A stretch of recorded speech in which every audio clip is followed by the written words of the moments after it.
వామ్మో! కొన్ని వస్తువులైతే మెయింటైన్ చేయటం చాలా చాలా కష్టం ఉండిద్ది. కొన్ని వస్తువులు మాత్రం మెయింటైన్ చేయటం చాలా ఈజీ అయ్యిద్ది.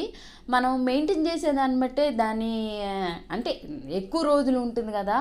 అలాంటిది 11 సంవత్సరాలు అసలు తోమి, తోమి, రుద్ది, రుద్ది, తోమి, తోమి నా చేతులైతే అసలు అరిగిపోయినియి. 11 సంవత్సరాల తర్వాత విముక్తయితే వచ్చేసింది. ఇంతకీ ఏంటి ఏం మాట్లాడుతున్నాననేసి అనుకుంటున్నారా? ఫ్రిడ్జ్ అండి. 11 సంవత్సరాలు ఫ్రిడ్జ్‌ని తోమి, తోమి మెకానిక్ గూడా ఆశ్చర్యపోయాడనమాట.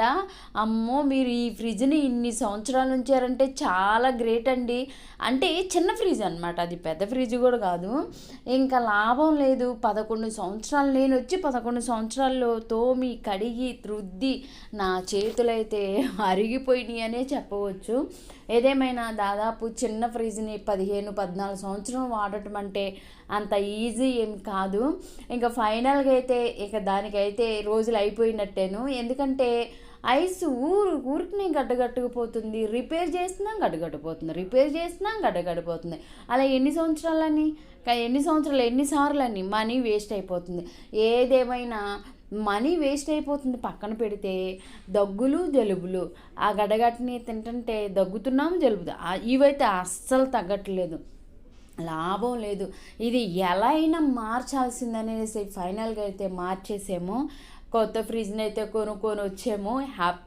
హ్యాపీగా ఉన్నాము. ఎందుకంటే మంచిగా అన్ని ఫ్రిడ్జ్‌లో సర్దుకొని హాయిగా ఉంది ఇప్పుడు.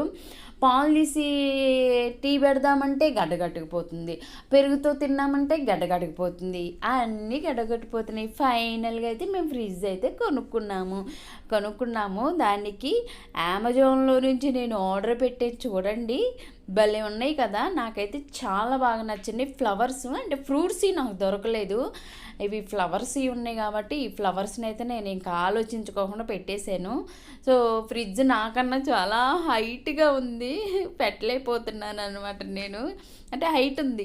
ఇదివరకు చిన్న ఫ్రిడ్జ్ కాబట్టి అన్నీ కూడా ఆ జేబుల్లో పెట్టేసేదాన్ని. ఇప్పుడు పెద్ద ఫ్రిడ్జ్ అయింది కదా!